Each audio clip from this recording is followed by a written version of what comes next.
So, what we're going to do today is learn about piecewise functions. Remember, you should be taking notes in your notebook while watching these videos, as well as if you have questions, I would put little marks in your notebook and write down what questions you have. That way you can ask me. So, today we're going to go over piecewise functions. Okay? You might hear, if you look in a textbook, look online, something called piecewise defined. When we get to that, I will tell you what that is compared to just piecewise functions. So functions, okay, means every input has just one output. So we're going to talk about piecewise, and there's an important word in it, piece. Okay, so what is a piecewise function? Okay, so a piecewise function is going to be made up of pieces. So what that means is you're going to have different expressions to evaluate the output over specific intervals of x. So what that means is, take for example, a real life example is, let's say you bring a package to the post office. If your package weighs between 0 and 2 pounds, you're going to pay $1.50 per pound. If your package weighs between 2 pounds and 10 pounds, you're going to pay $3 per pound. And so that would be an example of a piecewise function. The cost to mail the package is going to be different based on the weight of the package. So if the weight is between 0 and 2, you're going to be defined by paying a certain amount per pound. And then if it's between 2 pounds and 10 pounds, you're actually going to have to pay a little bit more per pound. And it's a different calculation to get how much you owe. That's called a piecewise function. It happens all the time in business. So let's go over, right now, we're going to go over graphing piecewise functions. So you're going to be given the equation of the piecewise, and then you're going to have to graph it. So graph each function. So number one, it's going to look like this. F of x, that is function notation. You're going to have a big curly brace because there's going to be more than one expression defining one function. So it's going to be something like this. 2x minus 1 when x is less than -2. X plus 5 when x is greater than or equal to -2 but less than or equal to 1. And -x plus 3 when x is greater than 1. So this is an example of a piecewise function. You have 3 linear pieces, okay, that are defined on specific intervals. So what this means is you will only have the function 2x minus 1 when x is less than -2. Now, that means that this isn't going to be a line anymore. From geometry, you should remember this is a line, okay? If it's got a start but no end, we've got a ray. And if we've got a start, and an end, we've got a segment. So pieces of a piecewise function will either be a ray or a segment. So if this piece is seen when x is less than -2, it means it's going to start at -2 and it'd be everything less than -2, so it's going to be a ray. Piece 2 is going to start when x is -2 and end when x is 1, so it's going to be a segment. Piece 3 is going to be a ray because it's going to be when x is greater than 1. So we have to graph this. I always make my work nice and neat. So before we get to actually putting this on a piece of paper, okay, on a coordinate plane, so we want to put all of our work. So one thing to remember is, even though this isn't, we're not going to see a line, okay, rays and segments are going to be expressed by a linear equation. So here's the linear equation, 2x minus 1. Now in this unit, we're only going to work with linear expressions here, okay? So you don't have to worry about trying to work with a piecewise that has quadratic parts to it. So piece 1, okay, we have a little bit of work. We write it down, okay, piece 2, piece 3. So piece 1 is y equals 2x minus 1, but it's going to be a ray, okay?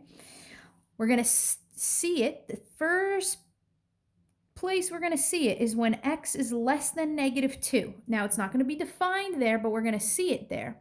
So what we have to do is we need to know what is the y coordinate when x is negative 2. This is its starting point. So it starts,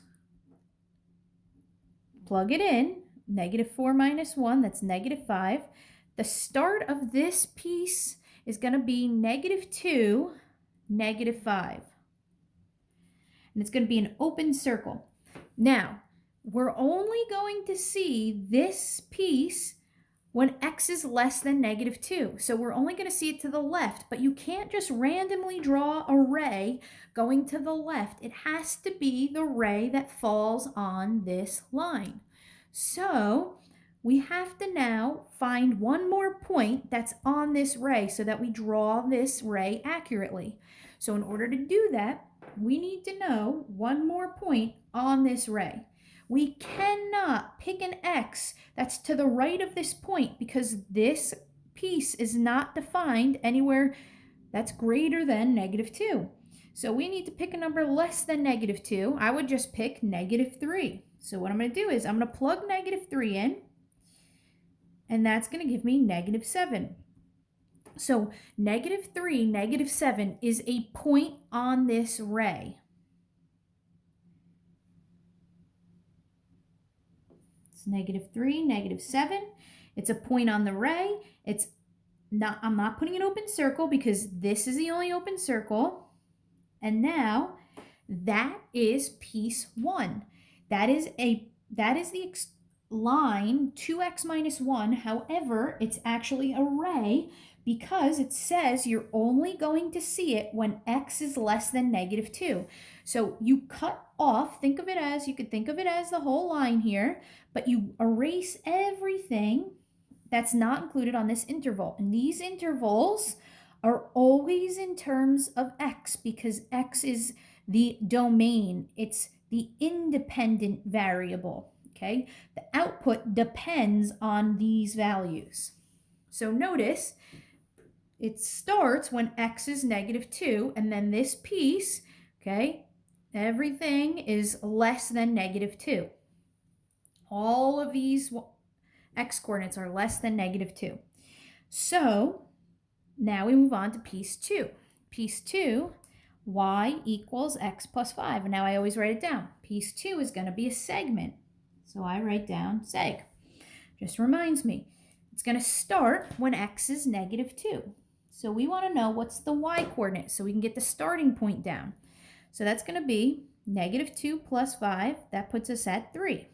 So it's going to start at negative 2, 3, and it's going to be a solid point because you are allowed to be defined there. Then it's going to end when x is 1. So we got to get the corresponding y coordinate. It's going to be 6. So 2, 3, 4, 5, 6. Closed circle because you are allowed to be 1. When you say something like x is less than -2, that means you can get infinitely close to it, but you can't be it. That's why you have to show an open circle. You can get infinitely close to x being -2. Remember, x equals -2 is a vertical line, right? You can get infinitely close to that point, but you cannot actually be that point. So piece 2 is done. You have this is x plus 5, but you only see it from when x is -2 until when x is 1. Okay, piece 3 is y equals -x plus 3, and this is going to be array. And it starts when x is greater than 1, so we want to know, okay, when x is 1, what is it going to be? -1 plus 3, that's going to give us 2. So 1, 2, open circle, because you're not actually allowed to be it, but you're going to be allowed to get infinitely close. Now notice this says x is greater than 1. This cannot, piece 3, cannot say x is less than 1. Otherwise, we would be heading backwards.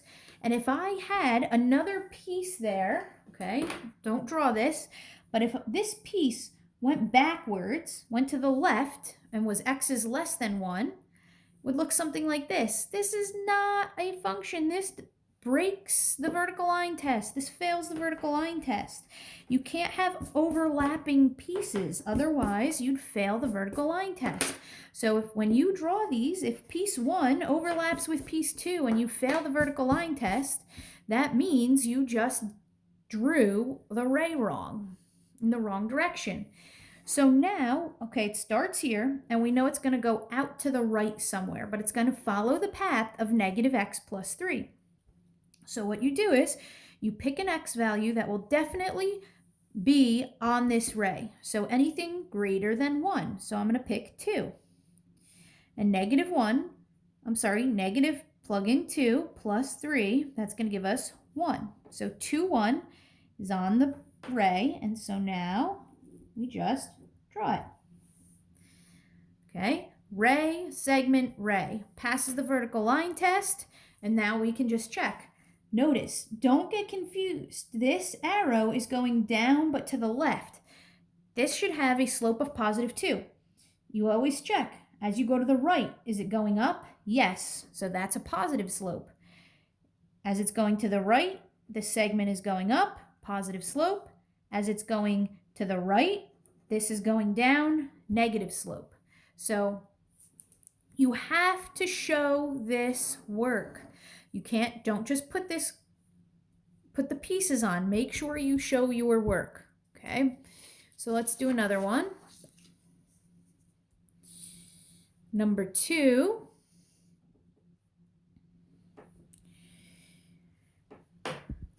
Number 2 will be f of x equals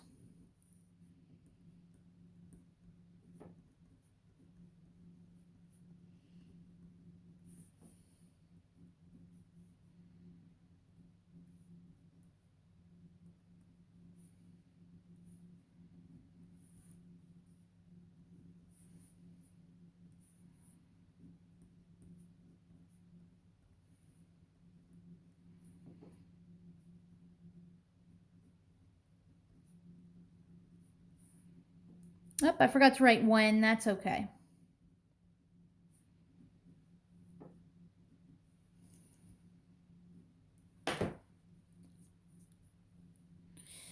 Okay, so write this down, then we're going to get started. So pause the video, write it down, play the video when you're done copying down the problem.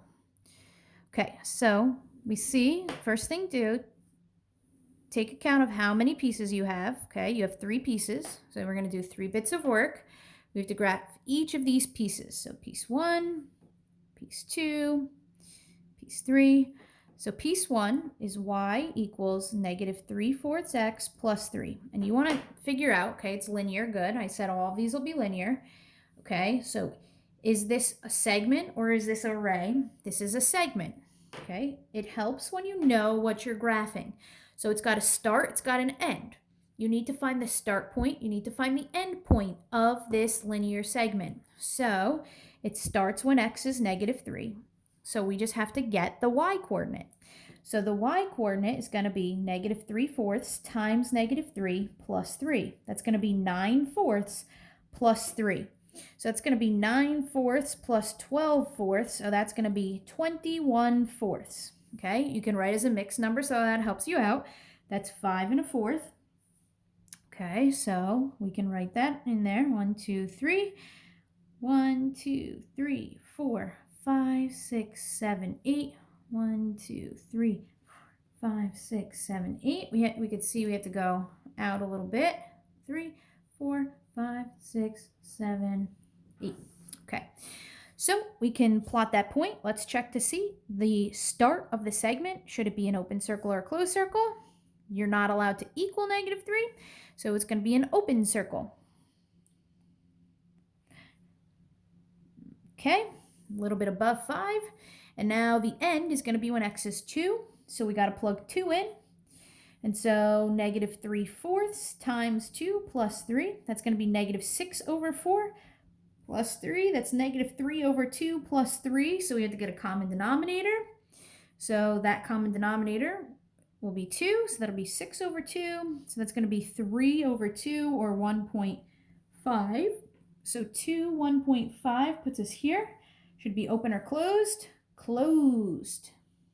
Okay, and I'm going to connect.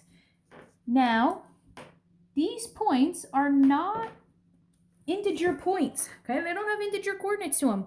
The only way you know exactly what they are is because you have them written down here. That is your work. Okay, you need to show that.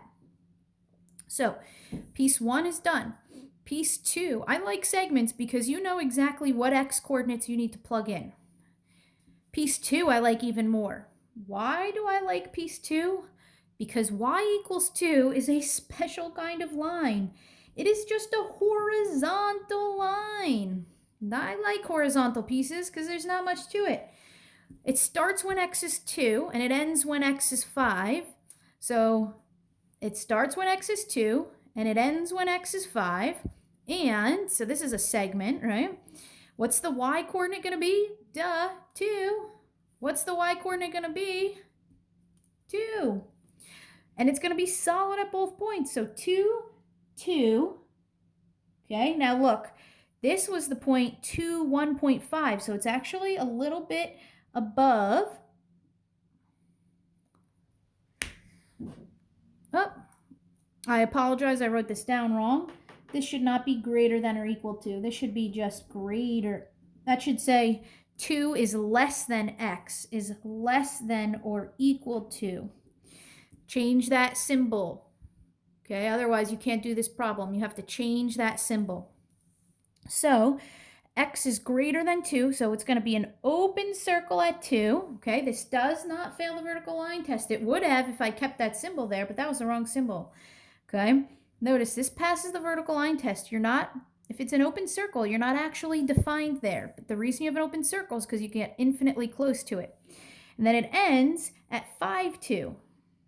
And it's just a nice horizontal line. And so, piece 3, y equals 1/2 x minus 5. When x is greater than 6, so this is array. So you know it starts when x is 6.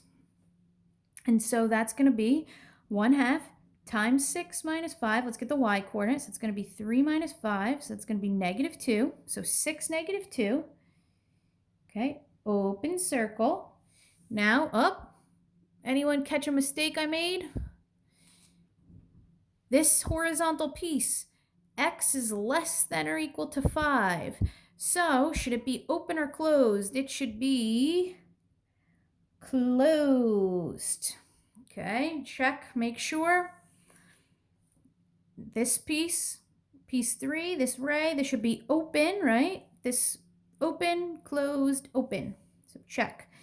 Now I need one more point on this ray. It starts when at 6 and it's going to be greater than 6. So I need an x coordinate that's greater than 6. I could use 7, that's fine, but look, if you know you're going to have to plug it into 1/2 x, use an even number. So I'm going to use 8. So 1/2 times 8 minus 5, it's going to be 4 minus 5. It's going to be negative 1. So 8, negative 1. Okay, then you can make your ray. Okay, so make sure you have all of your work. Segment, segment, ray, and go back and check. This is a negative slope. Negative slope. This is a positive slope, right? As x increases, y is increasing. As x increases, y is decreasing. And y is staying the same no matter what x is. So, and go back and check. Open, closed, open, closed, open, closed, open, closed, open, open. Now, if you notice, there's a little gap here, okay? You are not defined on any of these three pieces when x is between 5 and 6 and when x is 6. So 5 and 6 are not allowed to be, I'm sorry, like 5.5 is not allowed to be plugged into any of these pieces here because 5 is not on any of 5.5 is not on any of these intervals, okay? So that's okay. Now, there's something called a piecewise defined function.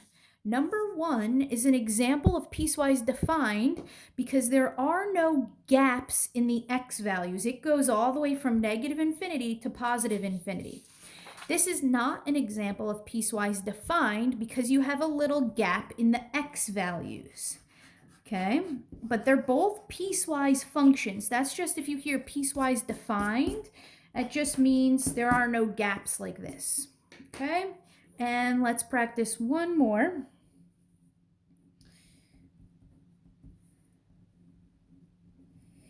Let's do 1/2. Actually, let's do 1/3 x minus 1/2 when x is less than negative 6. Let's do 5 when x is greater than or equal to negative 6 but less than or equal to 1. And negative 3 when x is greater than 1. So I'm going to need a little bit more room. So you might want to put this on a new sheet of paper, turn in your notebook if you don't have a lot of room there. Okay, so before we actually sketch this thing, okay, we want to get all the work. Now, I keep doing 3 pieces, but a piecewise function can have 2 or more. So it could have 2, 3, 4, 5, 6, 7, 8, 9. Keep going on and on and on. So we got piece 1, piece 2, piece 3. Piece 1, piece 2, piece 3. Piece 1, y equals 1/3 x minus 1/2. Let's see, is it going to be a ray or a segment? It's a ray. So it's got a start and no end. It starts when x is negative 6. Well, it can get infinitely close. So we're going to want to know what is the y value when x is negative 6 because we're going to have to plot that point. So we got to plug it in. 1/3 times negative 6 minus 1/2. That's going to be negative 6/3 minus 1/2. That's going to be negative 2 minus 1/2. Okay, negative 4/2 minus 1/2. That's negative 5/2, which is negative 2.5. Okay, so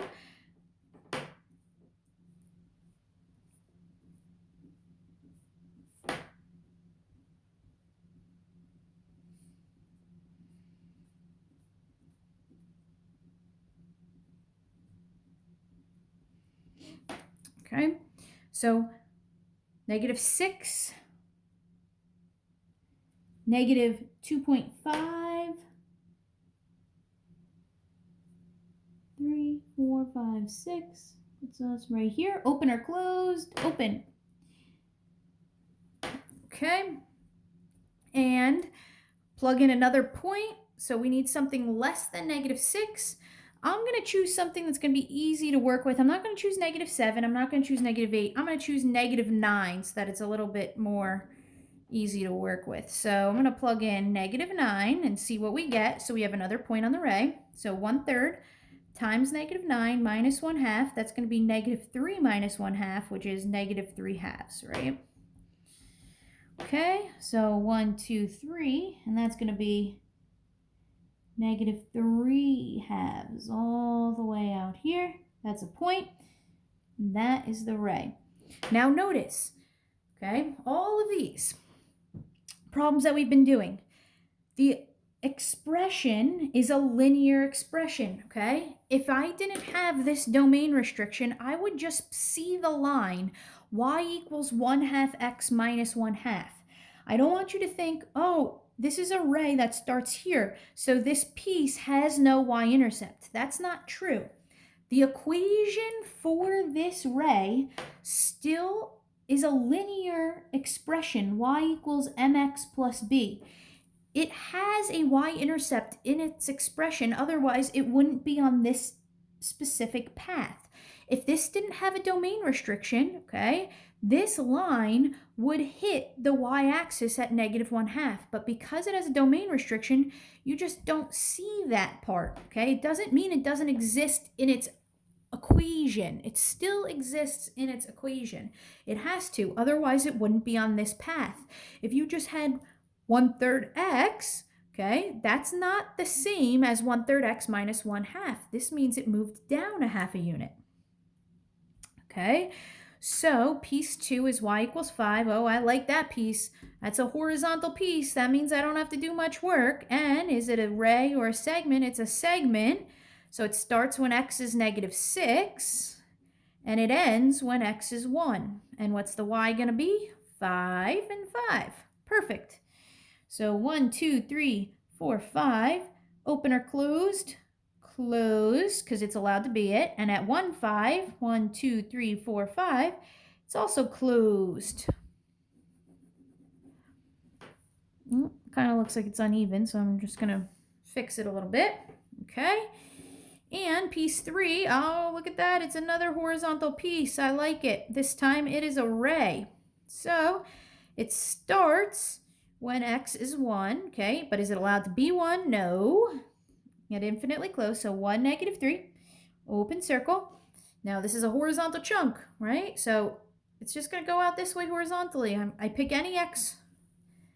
Okay, I got to show 2 points, so I'll just plug in 2, and if I plug in 2, there's nothing to really plug it in because it's saying that y is always -3. And the horizontal ray. And that is it for graphing piecewise functions.